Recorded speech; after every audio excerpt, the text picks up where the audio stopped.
मुबीन आरिफ साहब, आपके बारे में भी जो बड़े अच्छे अल्फाज से मिनिस्टर साहब, फाइनेंस कमेटी के सारे मेंबरान ने बात की। सर बड़ी मेहरबानी sir, thank you very much sir. आज फाइनेंस के ऊपर सर कट मोशंस हैं और फाइनेंस की डिमांड नंबर 43 है। वैसे तो फाइनेंस की बड़ी ज़्यादा डिमांड्स हैं, ये एक स्पेसिफिक डिमांड है जिसके ऊपर चले हम बात कर रहे हैं।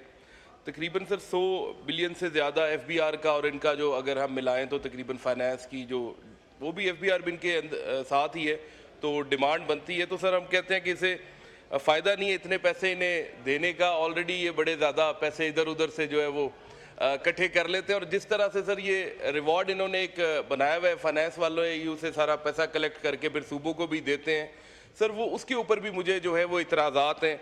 और सर 2-4 बातें हैं। पहले मैं कुछ एक्सपोर्टर्स की बात कर लूँगा। पिछली दफ़ा फ्लोर ऑफ द हाउस पे फाइनेंस मिनिस्टर साहब ने जो है वो जैसे अमेंडमेंट्स थी सर फाइनेंस बिल के अंदर, पिछले साल इन्होंने कमिट किया था कि अगर एक्सपोर्टर को प्रॉफिट होगा तो वो टैक्स देगा और अगर उसे प्रॉफिट नहीं होगा तो वो टैक्स नहीं देगा। सर ये मैं उन्हीं के अल्फाज same as it is sir यहाँ पे फ्लोर ऑफ द हाउस बता रहा हूँ। लेकिन सर पहले वो 1% फाइनल टैक्स देता था। इनके ये कहने के बावजूद सर जब इन्होंने वो एक्ट में बदला तो सर 1% वो जो उसका फाइनल था सर वो उसे मिनिमम टैक्स में कर दिया। मिनिमम टैक्स का मतलब है कि प्रॉफिट हो या ना हो वो 1% तो उसने देना ही देना है। और प्लस 1% सर वो एडवांस टैक्स भी पिछले साल से दे रहा है। अभी वो 2% एट सोर्स जो है सर वो टैक्स देता है। और उसके बाद जब उसकी जो है वो साल बाद ईयर एंड होता है तो सर अगर उसका मजीद फाइनेंशियल जब वो सबमिट करता है तो कोई और बनता हो तो सर फिर उसकी जो है नॉर्मल टैक्स रजीम के अंदर भी टैक्सेशन होती है। तो मेरी गुजारिश है कि फाइनेंस मिनिस्टर साहब ने अगर ये अपनी बात की थी तो इसके ऊपर अमल दरामद करवाएं, नंबर 1। नंबर 2 सर EFS के ऊपर जीरो रेटिंग के ऊपर भी इन्होंने कमिट किया था फ्लोर ऑफ द हाउस पे कि जीरो रेटिंग जो है वो रहेगी और EFS के अंदर जो लोकल सप्लाईज हैं वो एग्जेम्प्ट होंगी सेल्स टैक्स पे। और फ्लोर ऑफ द हाउस ये कमिटमेंट थी सर वो भी पूरी नहीं हुई।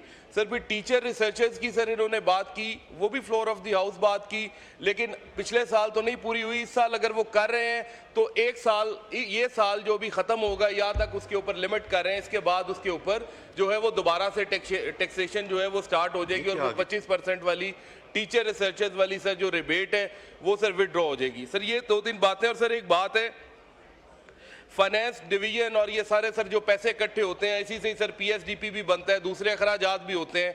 सर इस साल 1000 अरब रुपए का सर PSDP है सर। उसके अंदर गुजरांवाला की अगर आबादी का हिसाब लगाया जाए तो आबादी के तनासब से 1000 अरब को अगर डिवाइड करें तो गुजरांवाला का शेयर जो है सर 50 लाख के हिसाब से पूरी 25 करोड़ आबादी में से 20 अरब रुपया बनता है। लेकिन सर गुजरांवाला को सिर्फ 25 करोड़ रुपया रिलीज़ किया जा रहा है।